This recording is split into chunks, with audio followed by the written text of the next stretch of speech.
بسم الله الرحمن الرحيم. السلام عليكم ورحمة من الله وبركاته. لا تنسوا الاشتراك في القناة. Subscribe for more videos. اشترك وفعل الجرس. Subscribe ليصلك كل جديد. بسم الله الرحمن الرحيم. Au nom d'Allah, le tout miséricordieux, le très miséricordieux, l'association de la nouvelle génération pour les œuvres sociales et la protection de l'environnement réorganise une formation à distance sur la chaîne YouTube Asrar al-Ulum Tarbiyah. Son titre Éducation et sciences, secrets et dispositions Tarbiyah wa ulumuha Asrar wa ahkam entre le 1er juillet 2020 et le 31 août 2020. Alors, la cinquième discipline FLE, français, langue étrangère, la didactique de l'oral. Et les objectifs du 8e épisode, c'est de savoir connaître quelques notions de base sur communication et actes de langage, les identifier au sein de l'approche par compétence, exactement dans la compétence communicative de l'oral. Chers auditeurs, chers locuteurs, chers professeurs, chercheurs et étudiants, je vous annonce que cette séance ou cet épisode, c'est le dernier épisode faisait préparer pour la première formation à distance réorganisée par l'association de la nouvelle génération parce que on est près de la rentrée scolaire le 2 septembre et j'espère que vous avez profité de l'occasion pour renforcer, consolider vos compétences. Et c'est concernant toutes les sciences et tous les épisodes réorganisés sont réalisés par l'association, les membres de l'association. Et de ce point, je remercie infiniment à tous les membres de l'association, soit vice-président, soit à tout qui travaillent, tous les professeurs qui travaillent en collaboration avec moi. Donc, je suis Matajini Jamaldine, professeur de l'enseignement primaire, la région de Tanger, Tétouan El-Husseima, la province d'El-Husseima. Concernant l'exposé est entamé sur les concepts fondamentaux de la science selon le courant structuralisme, la communication, l'acte, langage, langue, parole et l'opposition de quelques concepts. Concernant le deuxième axe, critiquer et autocritiquer une pratique enseignante. Pour la troisième, la communication et acte de langage, aperçu, compétences et structure de la leçon. Concernant le deuxième axe, la compétence orale dans l'enseignement et apprentissage, j'ai pas le temps pour réaliser cet axe, donc je vous donne le rendez-vous à une deuxième formation à distance, pourquoi pas une formation assistée, c'est une formation présentielle, Inch'Allah, espérant que la pandémie de coronavirus ça va être dépassé et tout le monde ça va être bien et sauvé de cette pandémie. Et alors, mes chers enseignants, chercheurs, étudiants, voilà, je commence avec le premier axe, les concepts fondamentaux de la science selon le courant structuralisme. Donc, tous les vocabulaires adoptés sont basés sur les cours de linguistique générale. Les cours de linguistique générale fondés par Ferdinand de Saussure. Alors, on commence avec le langage. Avec le langage, avec la communication, avec l'acte, la langue, donc parole, ce sont des divers mots et termes ayant des significations différentes. Commençons avec la communication. La communication, c'est un terme ou c'est un mot. On peut dire la communication, c'est un mot quand on parle de la communication dans son sens vague, de manière générale en langue. C'est de faire en commun, c'est de faire part, c'est de d'échanger. Alors, quand on met euh, un mot dans le domaine intellectuel précis, alors on devient un terme. Donc la communication, c'est un terme. Pourquoi? Parce qu'on parle de la communication acte de langage. On parle d'une discipline de français, langue étrangère, enseignée au sein des établissements de l'enseignement au Maroc ou au pays, arabe. Alors, la communication vient du verbe communiquer. Le verbe communiquer, c'est une action de faire part. Alors, c'est un élément de langage que signifiait un échange, que signifiait une action de rendre en commun, faire part et de transmettre et de partager quoi? On partage des idées, on partage des pensées et on partage et on annonce de nos propres idées. Alors, il y a plusieurs mots ayant deux sens convergents. Quand on parle toujours d'une conférence, alors une conférence signifie qu'il y ait forcément une communication. Cette communication donne l'accès à une relation entre les émetteurs et les récepteurs, soit un seul émetteur et divers récepteurs, soit quelques émetteurs et quelques récepteurs. Et cette conférence, qu'il y ait forcément une relation, soit une relation entre l'émetteur et divers récepteurs, quelques émetteurs et divers récepteurs, engendre une diffusion des idées, des pensées, et pourquoi pas des sentiments, et pourquoi pas des réactions émotionnelles.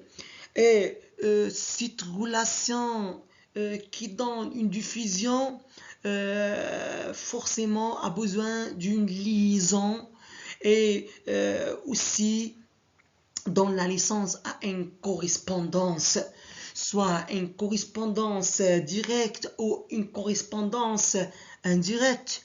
Et quand on parle de la communication, il y a divers modes de communication. En prenant la publicité qu'un exemple vivant, de mode de communication comme la publicité, c'est une communication qui utilise divers instruments et divers symboles, soit des signes vocaux, soit des signes verbaux. Et alors, après la communication, on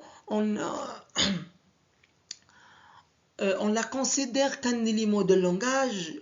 On dit la communication est acte de langage. Alors, pourquoi on ne dit pas la communication de langage et pourquoi on a dit la communication est acte de langage? Car quand on parle de la communication, nécessite forcément et obligatoirement un acte. Et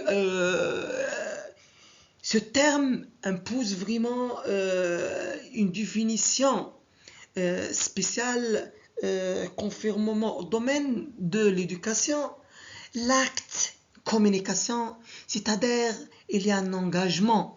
Quand on dit communication, l'acte, c'est-à-dire il y a un rapport conventionnel, il y a une convention, il y a un accord, il y a un engagement, il y a un intéressement si vous voulez. Donc c'est reconnu qu'il y a forcément des principes fondamentaux à respecter pendant la signe de communication. Toujours qu'on est en train de communiquer, on doit garder le respect et parmi les principes qu'on doit respecter, on trouve au début l'acte. L'acte soit un acte visuel, soit un acte, on dit, c'est-à-dire au duel, soit visuel, soit des gestes, soit faire attention, toujours dans et encadre l'acte. Cet acte doit être obligé d'exister dans la signe de communication. Et alors, quand on dit la communication, c'est de transmettre les idées, c'est d'échanger, mais quand on dit acte, c'est-à-dire que ce partage nécessite un accord, nécessite un engagement. Et la communication est acte de langage. Alors, on doit définir le mot langage. Et toujours, il ne faut pas confondre entre la langue et le langage. Quand on dit langage, c'est-à-dire une capacité. Cette capacité, c'est une capacité universelle, mais spécifique à l'homme. Universelle et spécifique à l'homme. Et le langage, c'est une capacité spécifique à l'homme de communiquer et de transmettre des idées et de partager les pensées et d'exprimer et de comprendre, mais à travers un moyen, à travers un instrument de communication. Cet moyen et cet instrument de communication est basé sur des signes vocaux et soit des symboles. Et ces signes vocaux et les symboles composent qu'on appelait une structure, on appelait un système. Un système, c'est une langue. La langue se définit comme un système de communication basé sur des signes vocaux et des signes inverbaux et soit des symboles. Alors, mais ce système est particulier. Ce système en des particuliers, ce système en des un système propre, spécifique, en même membre d'une communauté. Et on peut distinguer entre la communication et l'expression. Toujours, il ne faut pas confondre entre les deux termes. Communiquer, c'est-à-dire partager les idées, les pensées. Mais exprimer, c'est l'action à deux faces. C'est d'exprimer et communiquer et transmettre des idées, d'une part, mais d'une part, c'est d'exprimer des sentiments, des réactions, d'exprimer ce qui est émotionnel. D'après ces termes, communication, acte de langage, il est nécessaire de définir la langue. Pourquoi? Parce que la langue, c'est une manifestation d'une capacité spécifique à l'homme. Cette manifestation, c'est un instrument de communication, c'est un système de signes vocaux. On a dit toujours, est une spécificité de membres de même communauté. Et un système, c'est un ensemble structuré, composé, ordonné et contient des éléments, des règles permettant de décrire un comportement régulier ou un comportement fonctionnel quotidien. Et la langue, c'est un moyen de description des comportements. Pourquoi on dit de description? C'est-à-dire de désigner précisément. Il y a la description, il vient de mot décrire, c'est de donner l'idée générale. Et prescription, c'est on peut utiliser le terme la langue est un moyen de prescription. Pourquoi? C'est un moyen de définir des choses précisément avec une qualité minutieuse. Et alors, le concept de parole, c'est le parole, si un élément parmi des deux éléments engendrés par le langage.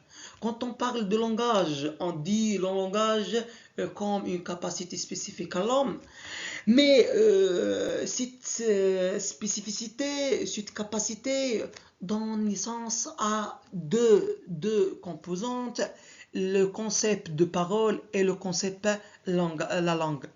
Et la parole, ça représente l'emploi qu'un sujet parlant fait de la langue afin d'exprimer une idée individuelle.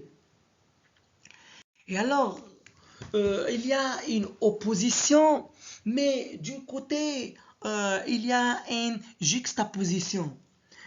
Une position quand on dit que le langage est inné et la langue est acquise et la parole c'est un rapport individuel. Et aussi, il y a une juxtaposition quand on dit langage c'est un moyen, langage c'est une propriété. C'est une propriété spécifique à l'homme universelle de communication qui nécessite un moyen de communication. Ce moyen de communication, c'est une langue. Et quand on dit l'emploi qu'un sujet parlant fait de la langue, c'est-à-dire dans l'exécution d'une langue, la pratique d'une langue nécessite la naissance d'un nouveau mot, celui de parole. Alors, le langage est une propriété commune à tous les hommes, c'est-à-dire immuable, universelle, innée, qui relève de leur faculté de deux composantes, comme on a dit déjà. La langue, c'est la manifestation d'une faculté propre à l'humain et la parole, une propriété individuelle. Et alors, le langage, c'est un rapport humain universel et la langue, c'est un rapport social parce que la langue naît dans un rapport qui nécessite un acte social, une convention sociale de la société, des membres de même communauté. Mais la parole, c'est un produit individuel que l'on parle du parole. Des paroles, ce sont des éléments que la langue compose. Et la parole, c'est un rapport individuel parce que chacun de nous a un style de parler. Et c'est la prononciation, c'est un facteur différent à multifacteurs qui le juge.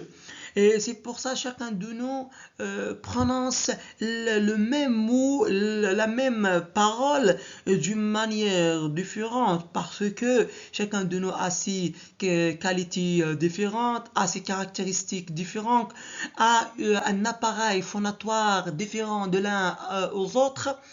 Et enfin, on résulte que la communication, c'est un résultat, c'est un objectif qui nécessite l'alliance des trois volets qui nécessitent un acte sans cesse.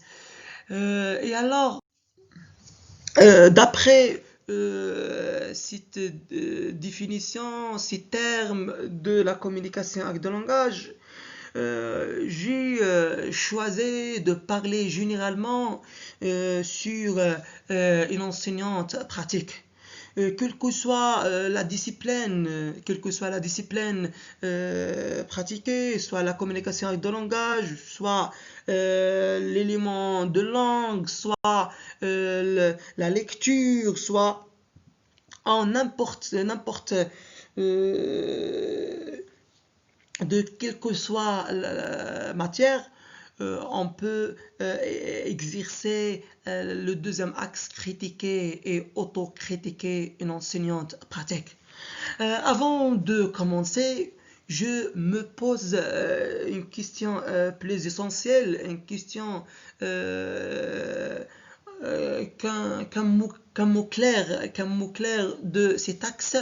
Pourquoi je critique et pourquoi je me critique et pourquoi il me critique et pourquoi il se critique. Donc, et pourquoi je fais l'autocritique. Alors, autocritiquer, c'est une action de critiquer le soi, mais critiquer, c'est une action de critiquer l'autre. Mais est-ce que ces critiques destinées, ces critiques données, est-ce que ce sont des critiques pour critiquer ou sont des critiques pour développer l'enseignante pratique? Alors, quels sont les critères adoptés pour mettre en activité la fonction critique et autocritique, une pratique enseignante? D'après la question, je définis la critique et l'autocritique, une pratique enseignante, comme une fonction. Pourquoi? Parce qu'elle tend vers un but déterminé, celui de développer la méthodologie de travail et le style d'enseigner, apprendre, c'est-à-dire le style d'enseignement-apprentissage. Et alors la pratique enseignante, on peut définir la pratique enseignante comme la manière de faire singulière d'une personne, sa façon réelle, propre d'exécuter une activité professionnelle, l'enseignement. La pratique, ce n'est pas seulement l'ensemble des actes observables, actions, réactions, mais cela comporte les procédés de mise en œuvre de l'activité dans une situation donnée par une personne.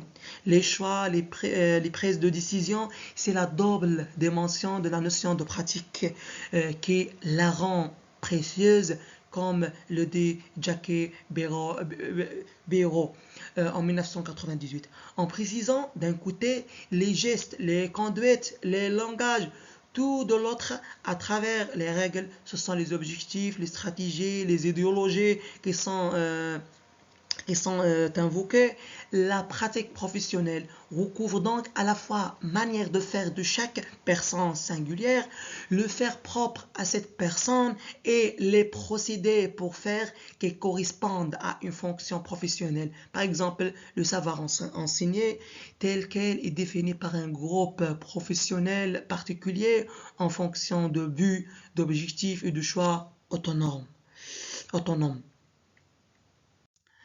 Alors, pour être un professeur de qualité, pour être un professeur rationnel, un professeur à une pratique enseignante cohérente, de qualité, de bienfait, alors il est nécessaire de suivre quatre cartes. On a quatre cartes.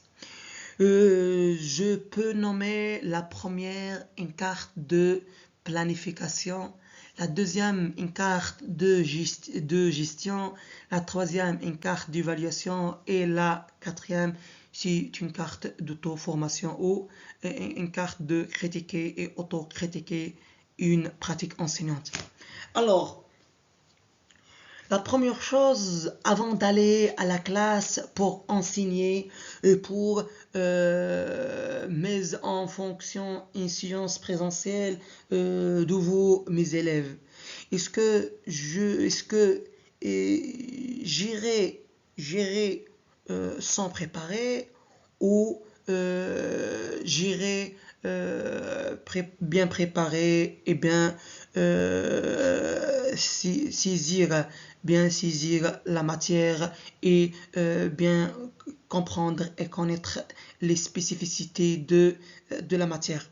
Alors, la première carte nécessite à préparer à une séance dans une fiche technique en respectant les trois niveaux. Vous connaissez que cette carte, normalement, se compose de deux niveaux, niveau didactique et le niveau pédagogique. Et personnellement, j'aimerais présenter un troisième niveau. C'est un niveau négligé et ignoré par plusieurs enseignants. Il y a des enseignants qui disent je n'ai pas besoin de commenter parce qu'il suffit de travailler avec les élèves à la classe. Oui, vous avez raison, mais comment l'inspecteur et comment le directeur peut suivre et peut encadrer l'enseignant sur quels moyens et instruments l'inspecteur et le professeur évalue le niveau, évalue la pratique enseignante de l'enseignant. Et si, par exemple, si vous me dites qu'il est facile d'évaluer un enseignant, je vous dis non, euh, vous n'avez pas raison parce que l'évaluation, c'est une action dure, c'est une action à des variantes, à des facteurs changeables. Alors, la documentation, c'est un côté, c'est un niveau à une présence primordiale dans le domaine de l'enseignement. Et c'est pour ça que j'ai adopté son niveau. Et alors, au niveau didactique, toujours d'aller à la classe, avant d'aller à l'école pour pour se mettre devant les étudiants, on travaille dans un paradigme, un input-output. Toujours le paradigme input-output se fait dans les trois niveaux et durant les quatre cartes.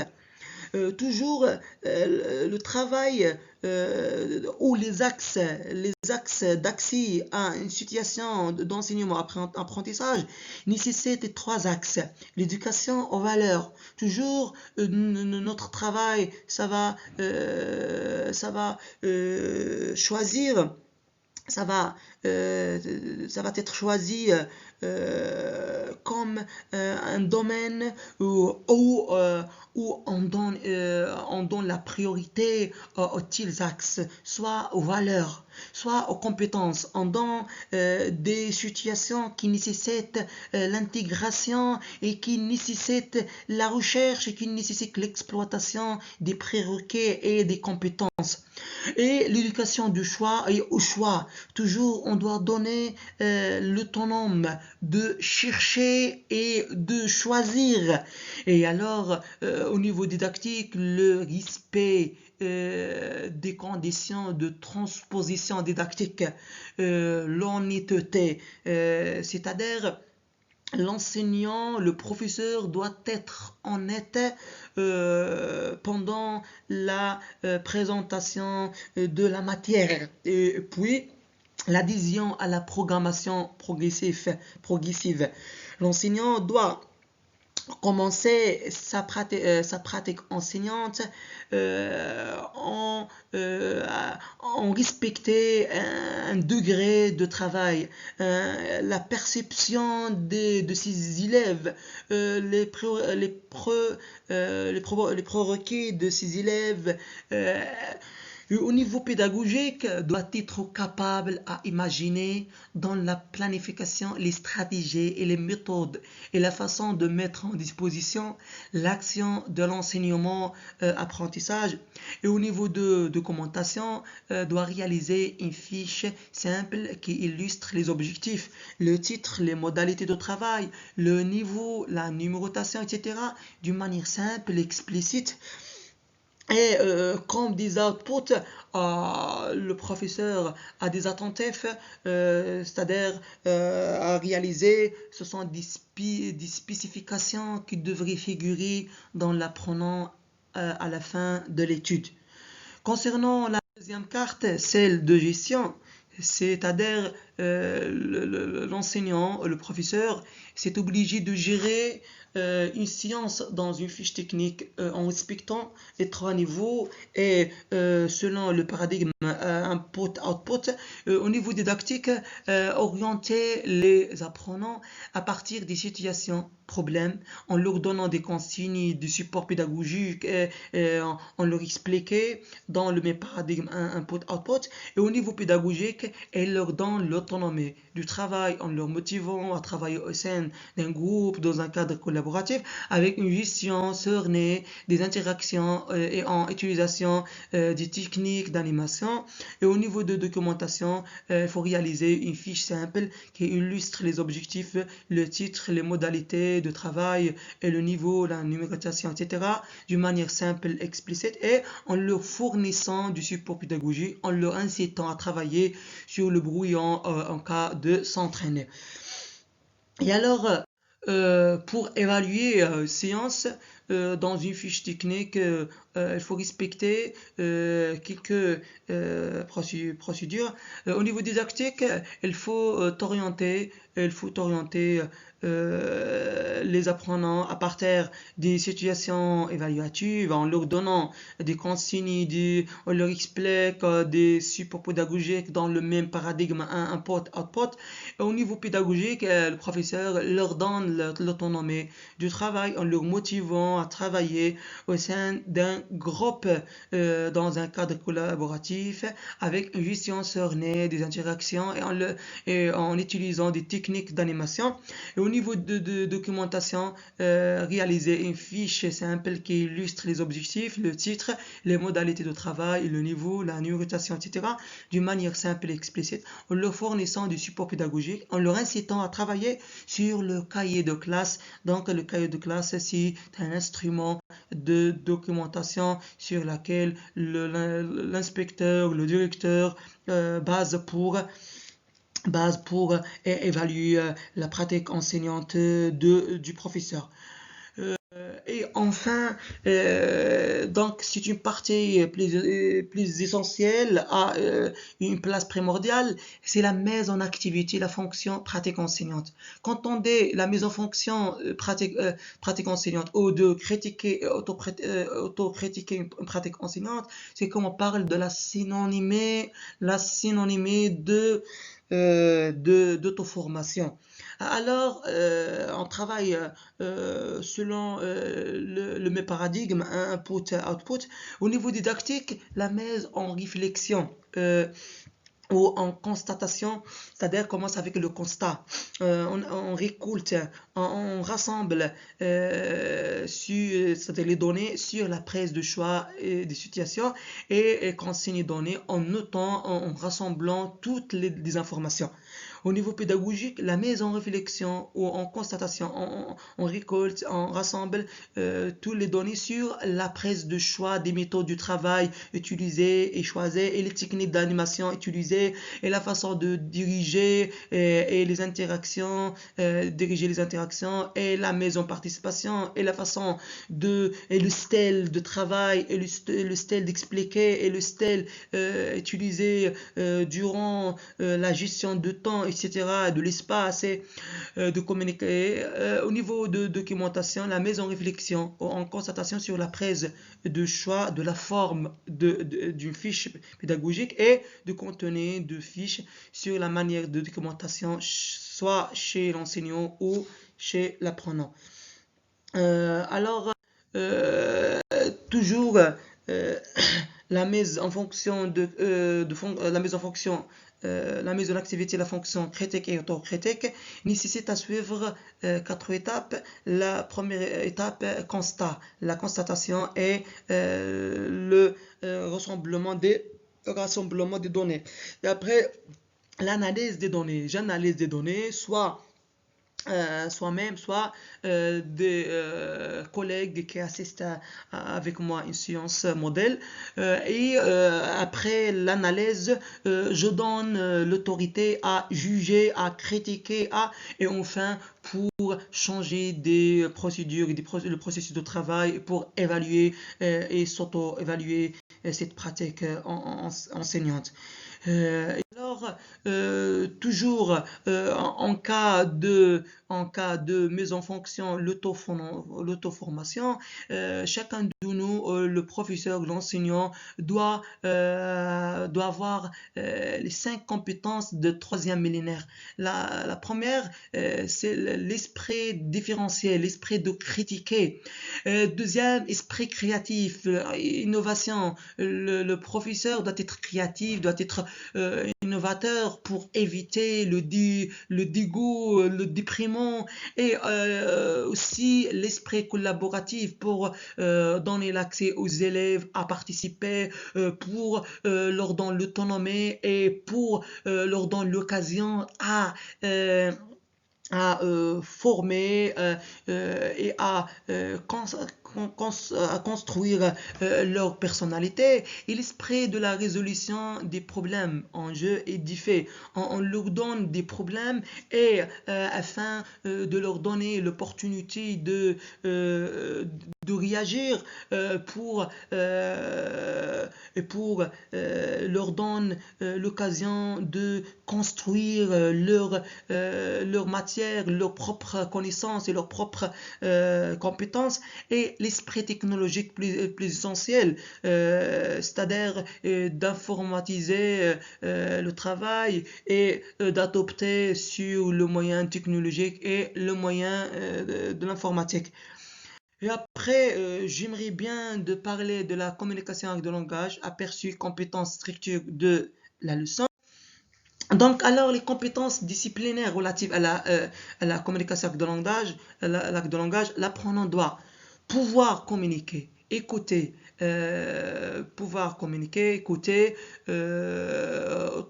trouver et demander des renseignements, exprimer son point de vue et ses sentiments, exposer des informations sur un sujet, un fait, un événement, réemployer le vocabulaire et les structures. Donc, quand on dit le vocabulaire, c'est une unité de lexique.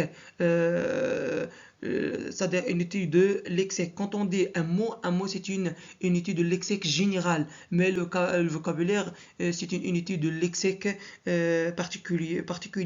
Et les structures, donc, employer le vocabulaire et les structures étudiées dans de nouvelles situations de communication, dire et mémoriser un poème ou un court texte ou un court dialogue pour leur donner une adaptation à la langue et à l'instrument de communication. Syntaxe.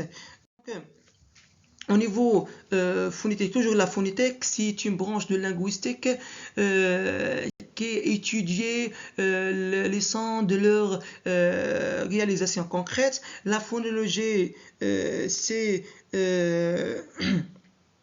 la, qui étudiait les variations systématiques de la prononciation, la production de prononciation, c'est la production du son, et syntaxe étudier la structure interne. Donc on a la morphologie et la syntaxe. La morphologie étudie la structure interne d'un mot, mais la syntaxe étudie la structure interne d'une phrase. Alors les niveaux compétences côté linguistique, phonétiquement, assurer l'amélioration de prononciation à travers de l'observation, de l'action physique, de la bouche chez les apprenants. Phonologiquement, dire des mots et des expressions de manière compréhensible, varier l'intonation, placer l'accent et exprimer des nuances de sens, et syntaxiquement la formation et succession de mots, Alors, la structure de communication en cinquième année et sixième année par unité, toujours une unité d'apprentissage au niveau de la classe, débute toujours par des activités d'oral. L'oral signifie prendre la parole dans des situations de communication pour maîtriser l'apprentissage de la langue orale et faire développer la capacité d'expression et de communication et les proposer de leçons de communication et actes de langage par unité. Chaque leçon est exploitée en 4 séances à raison de 2 séances par semaine. Une séance supplémentaire portant sur l'évaluation des 2 leçons est prévue en fin d'unité. Un micro-dialogue ou un récit servent de support pour véhiculer un objectif de communication à travers un matériau linguistique à faire acquérir aux apprenants lexique et expressions. Lexique, on a l'unité de texte, euh, l'unité de texte et les expressions, c'est-à-dire l'action de communiquer et de transmettre des idées et sentiments. Et le micro-dialogue est présenté en haut de chaque fiche de communication et acte de langage du guide pédagogique. Et alors, les 4 grandes étapes suivaient, imbriquées les unes aux autres, constituant un procès continu d'enseignement-apprentissage, ont été retenues. Ces segmentations est dictée par des raisons purement pédagogiques. Donc, on a 4 séances. Première séance, on adopte la première étape, observation-découverte. Il s'agit de faire observer le support de l'activité pour le faire appréhender de manière globale en vue d'en faire dégager quelques hypothèses de sens. Et deuxième étape en deuxième séance, compréhension, conceptualisation. Il s'agit de faire réfléchir les apprenants et de les faire interagir par rapport aux hypothèses formulées précédemment en vue de construire le concept ciblé et de le valider. Et en troisième séance, troisième étape, application et transfert, il s'agit de faire appliquer le concept construit et validé dans des situations scolaires, puis d'y apporter des remédiations nécessaires, le cas échéant, avant de les transférer dans les situations quasi authentiques relatives au projet. Et évaluation, la dernière séance, étape, l'évaluation, remédiation. Cette étape permet aux apprenants de s'exprimer, aux professeurs d'évaluer le degré de compréhension et de maîtrise des savoirs proposés pour le groupe classe. Et alors, mes chers, je veux remercier infiniment le quatrième axe, sur lequel je vous donne le rendez-vous à la prochaine fois, la compétence orale de l'enseignement et apprentissage.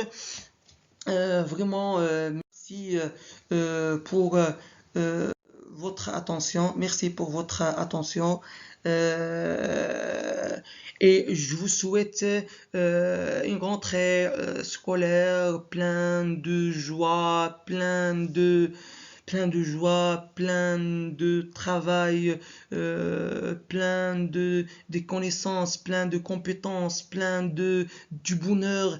Et aussi, j'espère que vous avez profité de l'occasion avec moi de renforcer, de consolider plusieurs termes, plusieurs pratiques que vous avez déjà connues. Et je tiens à remercier infiniment l'inspecteur Youssef Ait Brahim et puis le directeur Belkamla Ahmed, le directeur où je travaille au sein de l'établissement Ain Ben Abou, la région dont j'étais Toine Husseima, province de Husseima. Et puis je remercie infiniment à toutes les personnes qui me connaissent, soit Monsieur Youssef Abed, c'est un directeur ami et un directeur, c'est-à-dire compétent. Je le remercie. Et aussi, je remercie tous les membres de l'association de la nouvelle génération pour les œuvres sociales et la protection de l'environnement. Et enfin, si vous avez des remarques, si vous avez des notes, si vous avez des choses à rajouter, je vous donne l'occasion à s'exprimer sur mon compte de Facebook. Monsieur Attajini Jamaldine, aussi remercier tous les membres. Parmi eux, je remercie infiniment ma femme euh, qui est toujours en travail avec moi en collaboration, et aussi mes belles-sœurs, aussi mes frères, mes cousins, mes tantes, mes oncles, mon père, ma mère, à qui je leur dédiais ce travail, je leur dédiais ces choses qui sont croyées comme des fruits de leurs conseils lors d'étudier, lors de travailler, lors de construire ma personnalité. J'espère que euh, J'espère que ça est éblouissant et ça est bien. Et merci beaucoup et salam alaikum wa rahmatullahi wa barakatuh. À la prochaine fois, Inch'Allah. On aura l'occasion pour une deuxième formation à distance. Et euh, une parole destinée aux candidats qui veulent passer le concours de l'enseignement apprentissage. Il faut être courageux, il faut travailler. Il y a des bibliographies, des références, il y a des vidéos, il y a des manuels, il y a des guides, il y a des documents officiels. Donc, il faut toujours travailler et il ne faut pas être pessimiste parce que l'optimisme, c'est une chose de bien, c'est une chose qui nous donne le lever de croissance et le lever de travailler. Et merci beaucoup. Salam alaikum wa rahmatullahi et à la prochaine fois et merci.